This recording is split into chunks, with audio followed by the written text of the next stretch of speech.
could you tell us about the so-called algal blue-green algae phenomenon and its mechanism? Algae phenomena means abnormal blue-green algae bloom observed in polluted lake. These phenomena accelerated in many lakes in the world and came to damage human and wildlife safety. They look green, and if they increase abnormally in lakes, you can see the water surface covered with blue or green powder. Algae phenomena causes several serious problems for water supply, landscape, water recreation, agriculture, fisheries, and so on. Main cause of the algae phenomenon is the eutrophication of especially enclosed water bodies. Their growth greatly depends on sunshine, water temperature, and food, that is nitrogen and phosphorus. And when these conditions are satisfied, the algae multiply explosively and the algae phenomena is observed.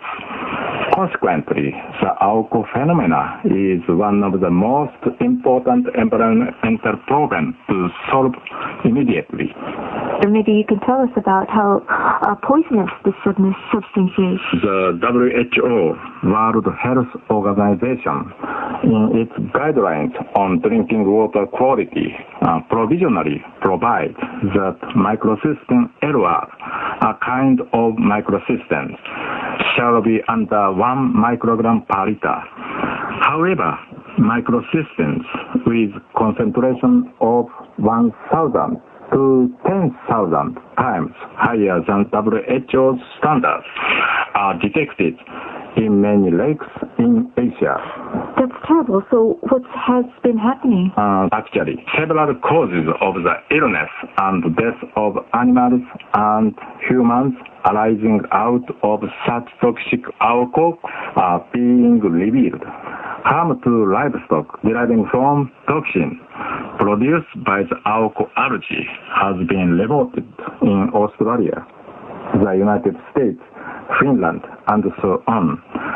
Animals affected as human case in Brazil. 50 hospital patients who drank tap water containing toxic substances, microsystem, died. Certainly, algae does sound like a killer algae. We must prevent eutrophication of water environment. In case of Lake Kashmir, Lake Biya in Japan, as a result of the highly economic growth in especially 1960s, water pollution and algae problem became a reality. I studied research on the mechanism of the algae phenomenon and prevention of eutrophication at Lake Kashmir at first.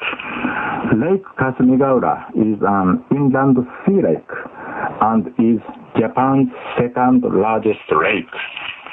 Lake Kashmir is similar to other several lakes.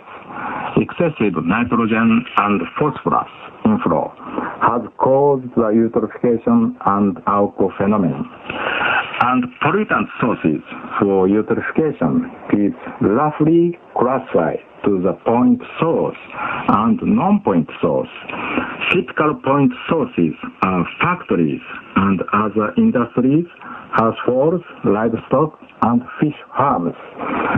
And the highest pollution load comes from household effluent to public water bodies, which occupies 50 to 70% ratios. Wow.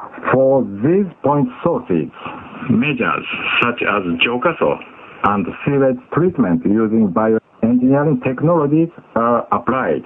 Jokaso is Japan-made on-site purification tank. So could you tell us about the bioeco-engineering plan which I believe you yourself have proposed? Well, bioeco-engineering is a hybrid engineering that combines bioengineering and eco-engineering. And in order to renovate the polluted water environment, it is very important to transfer suitable technologies to suitable area, especially in developing countries. Conditions of economy and energy supply will be one of the most important points to give consideration. Absolutely. In such area, our bioeco-engineering technologies are expected to be very powerful tools to solve those problems. Now, we are making our research project based on Lake Kasumigaura as a model case. We improve technologies and spread them to the world.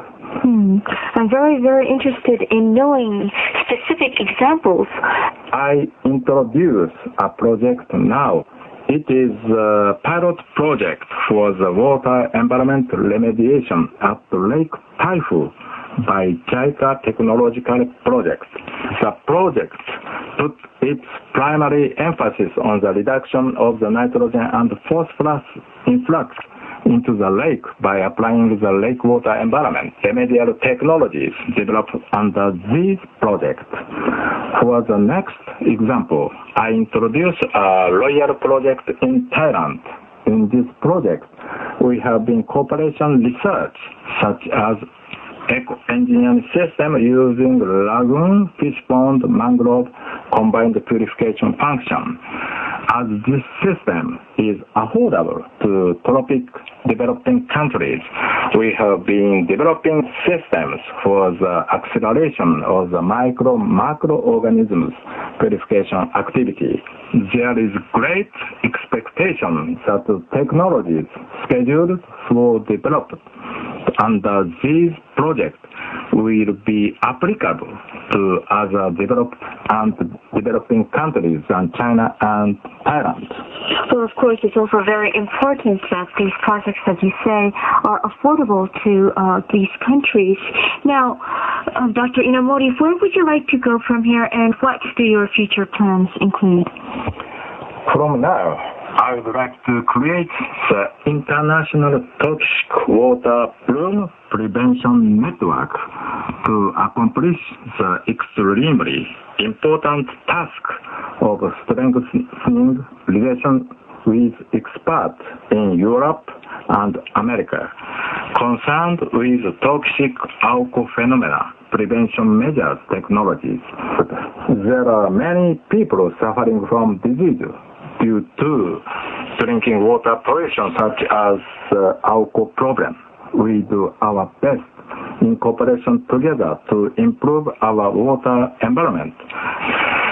Role of our Algae Busters team is making the eco-sound water bodies over the world, regardless of developed countries and developing countries.